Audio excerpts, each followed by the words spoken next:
Can I thank the more than 58,000 people that came forward for testing in the last 24 hours, even though it was a weekend. It was so pleasing to see those numbers. And can I please implore any of you with the mildest of symptoms or who've been asked to get a test, please do so.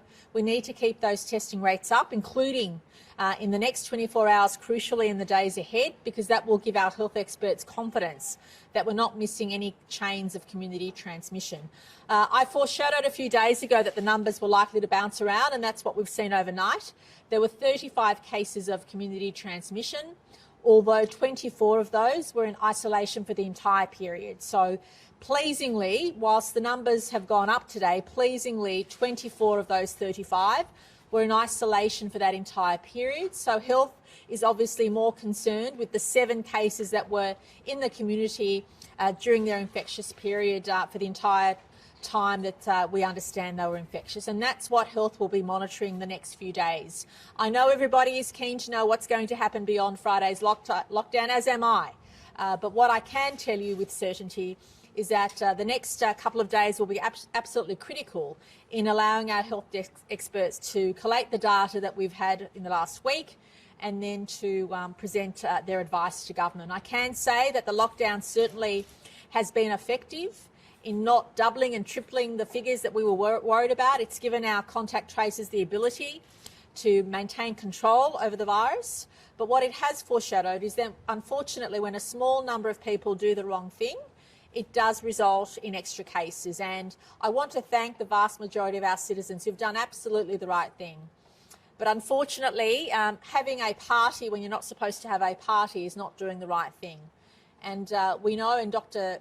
Chant will comment, that some of the cases today are a result of issues or result of incidents where people have done the wrong thing.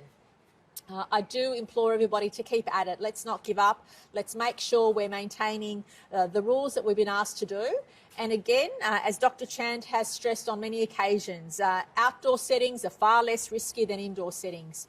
If you feel you want to get out of your home because you are you've been locked up for so long, a walk around the block, a walk in your neighbourhood, outdoors in the fresh air is the best way to provide that relief. Avoid shopping centres, avoid indoor settings. That's where the virus currently is transmitting, in addition to some workplaces, which Dr. Chant will talk about. So if you're a worker with the mildest of symptoms, please stay home and get tested, follow the health advice. And what we do appreciate is even when people have broken the rules, they're being very honest with health and letting us know your contacts, letting us know what's going on. Health maintains everybody's privacy. And please, if you are contacted for information, please be as open as you can, because that will determine what life looks like for us beyond Friday. I'll now ask Dr. Chant to give her update. Deputy Commissioner Warboys will give an update on compliance, and I do want to stress that police are increasing their activity in those areas where we know the virus is circulating. And we really look forward to the next few days to see what happens with the cases, especially those who've been